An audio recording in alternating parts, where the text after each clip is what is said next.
Hey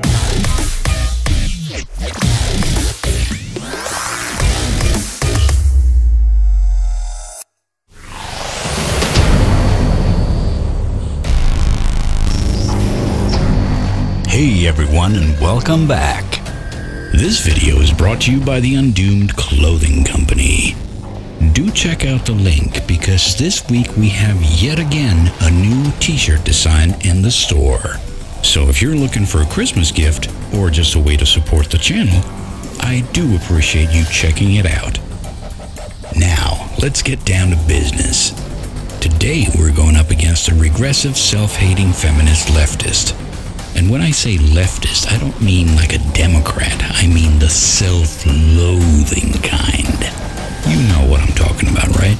The kind of person who probably spends most of her time apologizing for her own existence. Enjoy!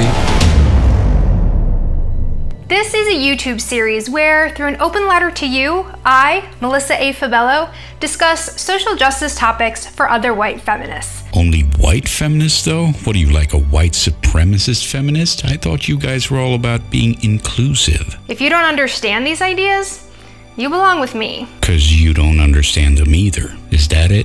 And today, we're talking about whiteness. Okay, Einstein, why don't you start by defining what whiteness even means? And how by not acknowledging it or actively working to dismantle it... You know, I can't dismantle my skin color. The fuck are you talking about?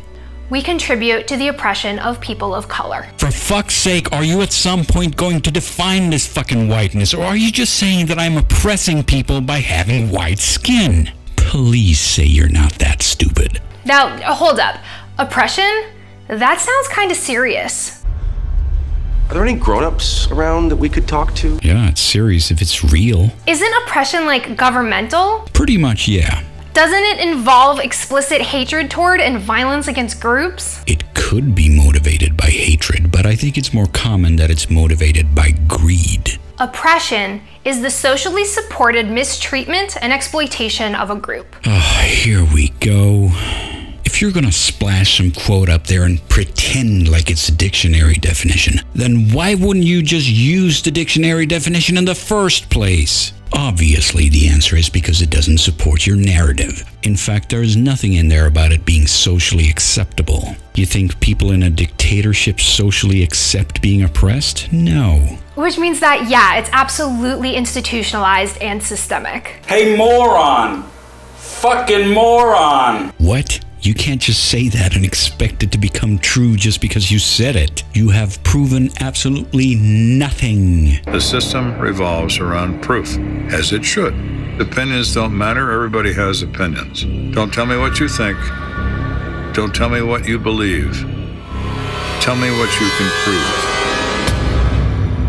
But it's also implicitly supported by our everyday thoughts and behaviors. But remember, folks, feminism totally doesn't want to control your every action and thought. Women, for example, are oppressed by a government that controls our expression of sexuality. Really? How do they do that? What is it, like microwave MK Ultra type of shit? Through anti-abortion legislation. Oh, I thought you were going to talk about something sexy when you said you were going to talk about sexuality. Oh, well. Abortion, huh? Well, that's legal, and it's not going to become illegal, but do go on. Limiting access to other birth control. Other birth control? Are you saying you consider abortion birth control? I would consider that more of a, oh shit, what have I done situation. It's a kind of a last resort type of thing. You're not supposed to use that as your first option. But hey, that's just my opinion, asshole. And making our nipples illegal. Free the nipple? That's your big concern, huh? Well, if that's your big concern, then I'm rooting for you. I like tits as much as the next guy. Maybe more. So if you want to go topless, you got my support. You go, girl. But we support that bullshit. You mean feminism? Everything we believe, all we are, is an affront to them. They will stop at nothing to destroy every last shred of evidence that opposes their fanaticism. When we, say, sing about women who are better known for the things that they do on the mattress. Yeah, whatever you do in your cat fights and all that. It's got nothing to do with me. I don't care. I don't go for drama. You can call each other whores all you want, or don't. I don't really give a shit. I know that you know that it's also implicitly supported by men who don't admit that sexism exists or that they benefit from it. I don't deny that sexism exists. I only deny that men are the only one benefiting from it. In fact, I would say that women are the ones benefiting from it the most. But you don't care about that, so whatevs, I guess. Which brings us back to whiteness. But still no definition of the word, huh? Yes, and blah, blah, blah. But here we are. Like how patriarchy, or the ways that men are advantaged by social, economic, and political systems, oppresses women, white supremacy oppresses people of color. Good thing we don't live in a white supremacy then, huh? Some people are oppressed by both. And some people see dead people. And no, white supremacy doesn't just mean KKK members and neo-Nazis. Yeah, it's pretty much grown to encompass every single white person on the planet, hasn't it? White supremacy also takes the form of exotifying and objectifying the bodies of women of color. Yeah, I'd buy that. Yeah, because obviously black people don't have any agency, and it's not like they volunteered and got paid to do a job or anything. Romanticizing and glamorizing European colonization. You hear that, white people? It is now illegal for you to show any pictures of Africa. And using white fragility and victimhood to demonize people of color. Okay, I have no idea what that even means. If you know, fill me in the comments. You cannot be excluded from this narrative. Good. I wasn't trying to be excluded. We're all about inclusivity here. You wanna bang? Because although you never asked to be a part of it, you are. That's rape. We all are. Ooh, gangbang. Because that is the world we were born into and the systems we were socialized under. Yeah, I don't know where you were born, but clearly it must have been in another country. Probably South Africa. Whiteness, the valuing of especially white, Anglo-Saxon, Protestant culture. Sex, drugs, and rock and roll? In a manner of speaking. Wait, what? That's your definition of whiteness? That's your big thing? That's what you have a problem with? Well, of course, white Anglo-Saxon Protestant culture is going to be first and foremost in a country that has historically always been white Anglo-Saxon and Protestant. Anything else would be highly surprising, wouldn't it? That doesn't mean that it's going to go on forever or even that it should, but that's the kind of thing that happens organically as the population changes. There's no need for you to get on the half apple and bitch about it.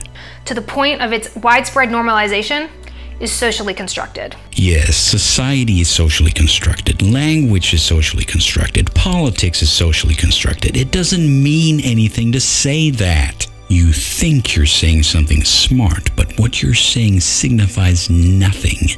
It is utterly meaningless. Which means that we just made it up. That's true, but here's the thing we didn't make up though. There are only two sexes. Suck on that. We created the idea of whiteness, its superiority, and who gets invited into it. Were you invited? I wasn't. And I'm pretty sure I would have still been white even if you hadn't socially constructed whiteness for me. And that is completely irrelevant because I don't care about skin color. You see, I'm kind of an old school guy that way. I grew up in a time where we had decided that we were going to end racism, not increase it. But then you guys came along and let me tell you, racism has never been as big as it is now. Good job. Good job. Good job.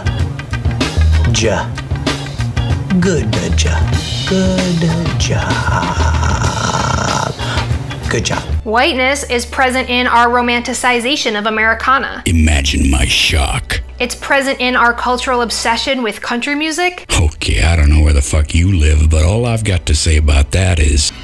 Get out! Get out of there! Get out!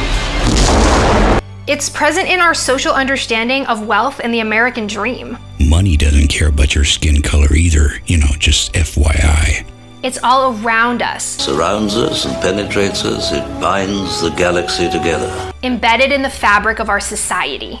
Its energy surrounds us and binds us. Luminous beings so we. And we even unknowingly celebrate and therefore uphold it all the time. Okay, here's the thing. Let's assume for a second, just for argument's sake, that you're right. What should we aspire to then? What's the opposite of whiteness? Black blackness? Okay, so what would be the difference then? Well, they have black skin, which is a completely meaningless and superficial feature that doesn't change anything. Black people are also predominantly Protestant, and they share the same Anglo-Saxon-inspired culture that we have. So what the fuck would the difference be? But white supremacy can't be dismantled unless those of us who hold power divest from whiteness.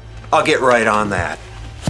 Those of us in power? Okay, so you're in power. Can you do something about the gas prices, though? As for me, I can't very well divest from something I never invested in. But seriously, fix the gas prices. I promise you, black people will love you for it. You being a white savior and all that. The problem is we need to be comfortable addressing that it exists first. Oh, I think you're quite comfortable addressing that. And admitting that it gives us an advantage. Really? Name one. In the middle of the night, in my dreams, you should see the way we burn that shit down. No thanks. I prefer my perverted sex dreams.